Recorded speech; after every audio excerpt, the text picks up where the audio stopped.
So this might be a long one, because I'm going to be writing a couple of things from this, which I've got a couple of points with. I'm not going to keep this on long, and if you see, yes, this is just my history, but just don't worry about it.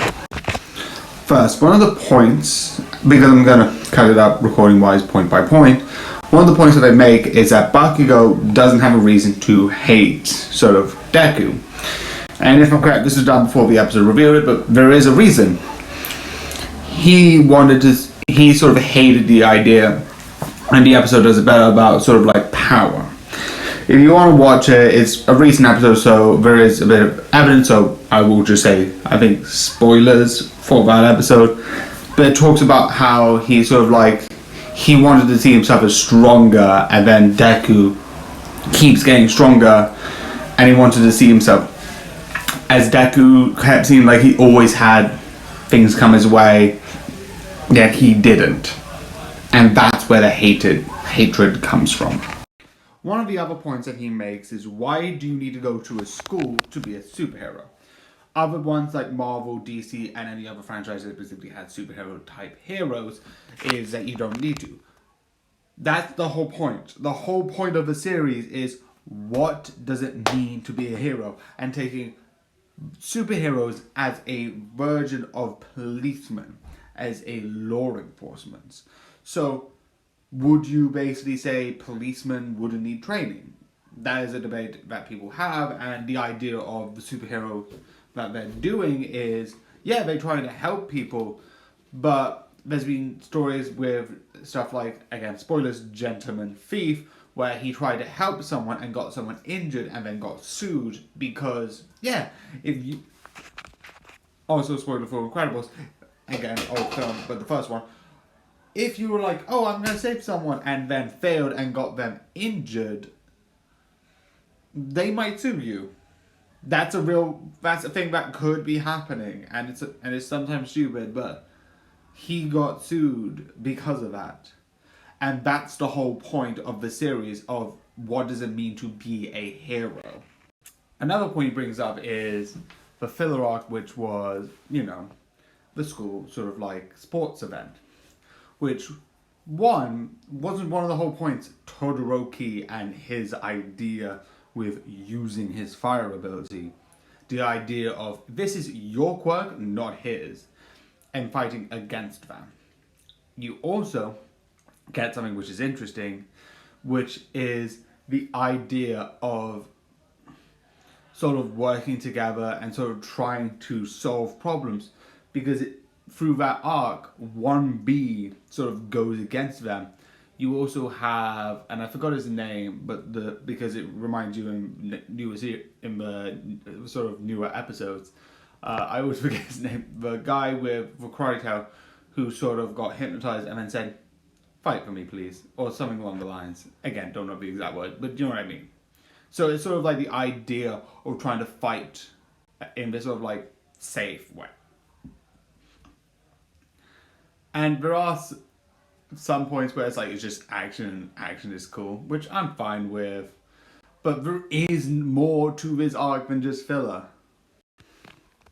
And then he talks about sort of Stain, and the Stain arc kind of being meh, which is the most disrespect for the arc that gives sort of Ida his motivation, his sort of like, his whole thing during that about his brother, and all of that being in question of, again, morals of being a hero because of Stain.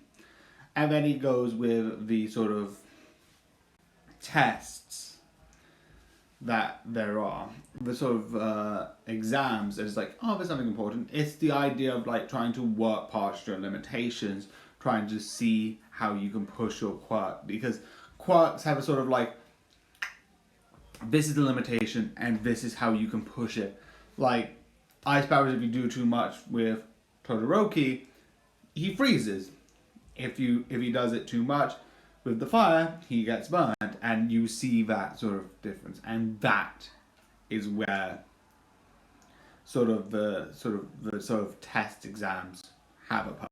And then he brings up a point that I was disappointed, which is, oh, Deku's life isn't sad enough, and because of that, it makes zero sense. I'm like, yeah, he just wants to be a hero. Can that just be motivation? It's like, I want to be a hero. Nah, yo, wait, you're not sad enough. It's like some people can be like, oh, there's reasons why this is happening, etc., etc. You want to be a hero. He thought he might have a quirk, but he didn't, and all the sadness because his hopes and dreams, etc., etc.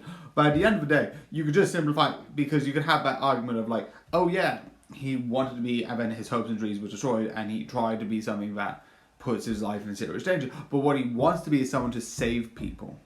He wants to be the hope in people's eyes, and that's enough. That's enough for a character. To try and be something that people can see as hope, as light. That's enough for some characters, and I think that's enough. And then it talks about the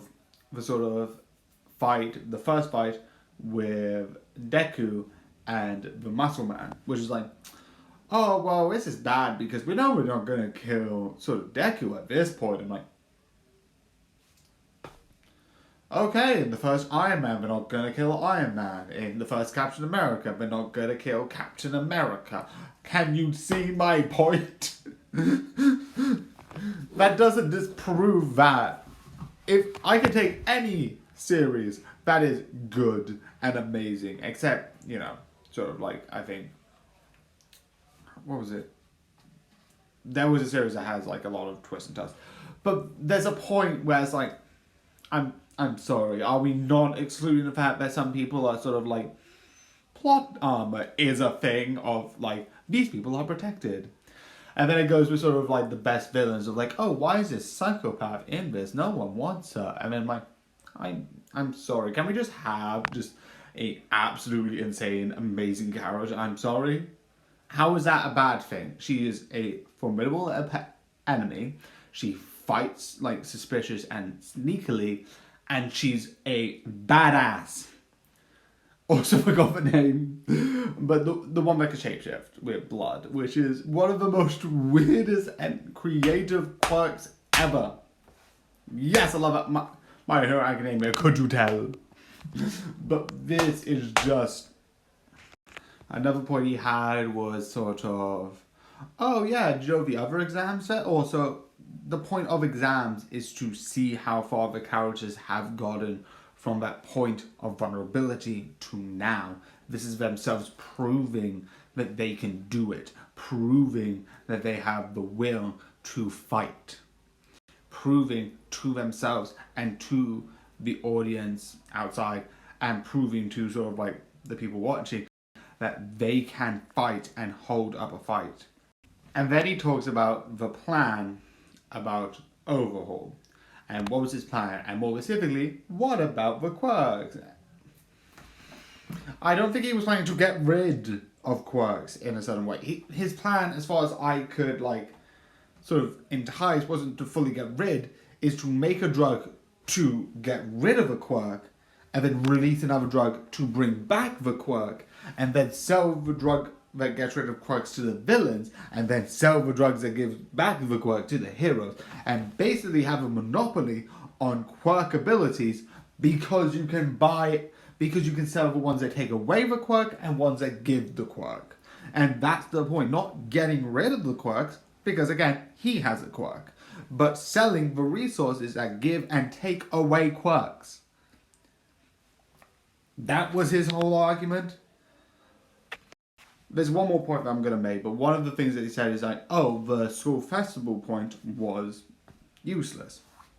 And again, with the person with the earjacks would say, oh yeah, that built her confidence in her music, and the whole point was to see Eri smile, to have her from this person who's only suffered abuse to see, oh yeah, there is something good in this world, and that was the whole point, to see that there is hope, that you can try and see the bright things, and it was all about being positive.